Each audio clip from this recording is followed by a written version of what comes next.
It's time once again to slip into your camo, grab your bow, and join us out in the field for another episode of the Up North Journal, presented by PSE Archery. The Up North Journal crew is knocked and ready to rock for another exciting adventure. So let's step outside and hit the trail. This episode is brought to you by PSE Archery, Black Eagle Arrows, Cabela's, Antler Action, Spot Shooter Archery, Tom's Custom Turkey Calls, Family Traditions Tree Stands, and Badass Slingshots. I shoot PSE because I like one pin to 40 yards. I shoot PSE for the perfect combination of feel and performance. I shoot PSE because you can shoot lighter poundage and increase arrow speed. I shoot PSE for the fastest bows on the planet. I shoot PSE because my livelihood depends on my bow. I shoot PSE because better engineering makes a better bow. I shoot PSE. I shoot PSE. I shoot PSE. I shoot PSE. Experience PSE. Experience performance. We know the future of hunting depends on our nation's youth. But did you know that in many states, it's illegal for you to take your son or daughter hunting until the age of 12 or even older? As a result, we have fewer young hunters, and the Families Afield program is designed to eliminate those barriers.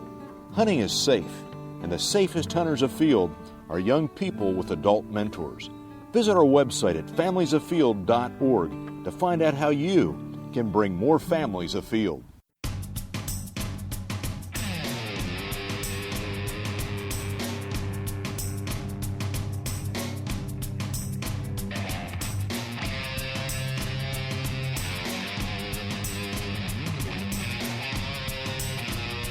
Welcome back to another Up North Journal minicast. Something you're going to hear in the next 3 to 10 minutes, and yes, you will not hear this on our main show at all, but you're going to hear it right now in 3 to hopefully 10 minutes. Okay. All right. We got a guest in the studio. Yes, Randy Duncan with us tonight. How you doing? Good. You've heard the parameters, 3 to 10. Yeah. Okay. You got questions. Fire away. Yeah, I'm going to interview you guys. Okay. That ought to take about 3 seconds. Yeah. So, from the podcast, you've probably understood that I've hunted all my life. It's just some things have been less important than others. Well, I've bow hunted when I was a kid in high school, kind of took some time off, and now I'm getting back into bow hunting and shooting archery, and my kids are in it and all this stuff. So now I'm relearning everything, kind of like falling off a bike. Okay. So my question to you, when you're on stand, how do you stay focused without spooking deer? You want to go first? You want me to? Or do you have any tips or tricks to not come off a stand and go walking around? If I'm in a tree stand, staying focused, especially nowadays with technology, is a little tough. Yep. But here's one that I got. Because I'm in the UP, my technology is a little bit, depending on where I'm at on the property, you might can't play work. euchre by yourself. Right, it might not work, or it might not work. It will work and it won't work. Mm-hmm. So I really don't get into that a lot. I look at it every once in a while. It did improve this year, matter of fact. On the one blind, I never got service. I got service this year, so it's improving. I try to stay limited and focused as to how much I do that. As to how much I get on there, it's limited. If I'm in a blind, okay, that's a little bit different.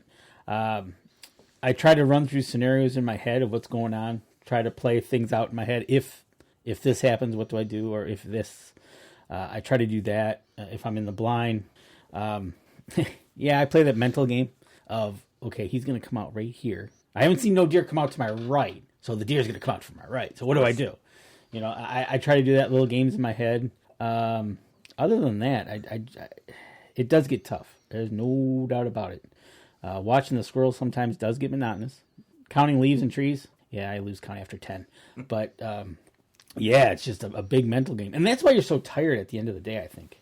Yeah, it is. I talked about this with my wife. She's like, oh, you don't shoot a deer so you can go back up. And I'm like, no, I mean, I'm racked. I'm wore out.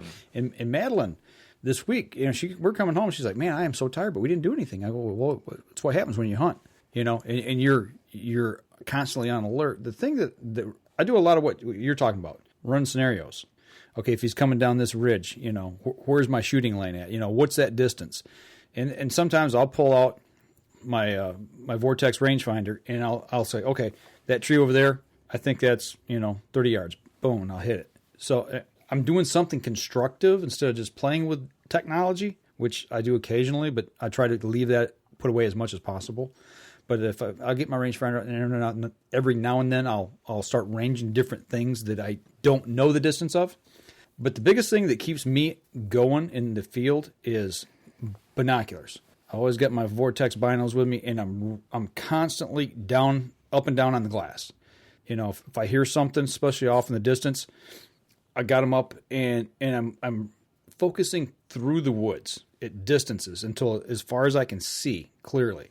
And then I'll sweep left to right, and then I'll come back right to left. Then I'll give it a little while. But doesn't that add to the movement? Or it does, and you got to pick your times. I try to pick it when the wind's blowing a little bit, so the deer aren't as spooked with movement. And I'm moving methodically and very slow, very, very slow. So that's probably the biggest thing, that running scenarios through my mind, ranging things, and using my glass as much as possible. Yeah, I probably glassed more this year than I ever have, really. I'd see something off in the distance, and I'd, okay. Probably because the one time I didn't use my glass, I let a buck go by. I probably shouldn't have. It was just like, oh, you doofus. Right. And, but yeah, no, it's playing that mental game. And then, like you said, in the tree stand, yeah, it does add to a little bit more of a movement as opposed to a blind. But if you would have seen it in October, you probably could have done jumping jacks up there, and the deer didn't care. It was bizarre. Really? Yep. Whoa. Okay. It was wild. It depends on what kind of tree I'm in, too, as far as what my backing is and how much movement did I actually create. If I'm in an evergreen, I got plenty of back cover. I'm not afraid to move as much as I am in something that's a little more open, where I can get busted, depending if I'm sitting up on an oak ridge and I can be silhouetted against the sky. Then I'm pretty much rock solid. If I hear anything at all that I think is a deer on its way in, and I can see in that direction, as long as I don't see anything, I get up and get into a shooting position, and I might stand 15, 20, 30, 40 minutes, depending on how much I'm hearing and what I'm seeing. So, it's just, I try to be on alert the whole time. And like you said, though, there's times it ges a little tough, and you get a little lackadaisical, and that's when you see my selfies start popping up on Facebook. It's like, okay, yeah, that's it. Haven't seen anything in 2 hours now. Okay, time to take a selfie. Bang, and it's on Facebook. So, but yeah, that's part of hunting, man. Yep. It's just, it's things to overcome. Deer hunting is not for the person who's not patient. Yeah, coming from duck hunting, Yeah. deer hunting is totally different. Yeah. See, but I'll throw that with an asterisk, because when I was out there in October, and I basically had deer from the moment I walked out there till the moment I left the woods. That keeps you occupied. I mean, you were tired because you couldn't move. Right. And then when I did move, deer didn't care. They're like, okay, you're standing up in your tree. We're good. Yeah. I'm getting down out of my tree. Well, you're still good. Yeah. But like you said, though, when you don't see deer, that's when then you start playing the games, which was my gun season. So right on. So I guess that's it. Cool. Thanks.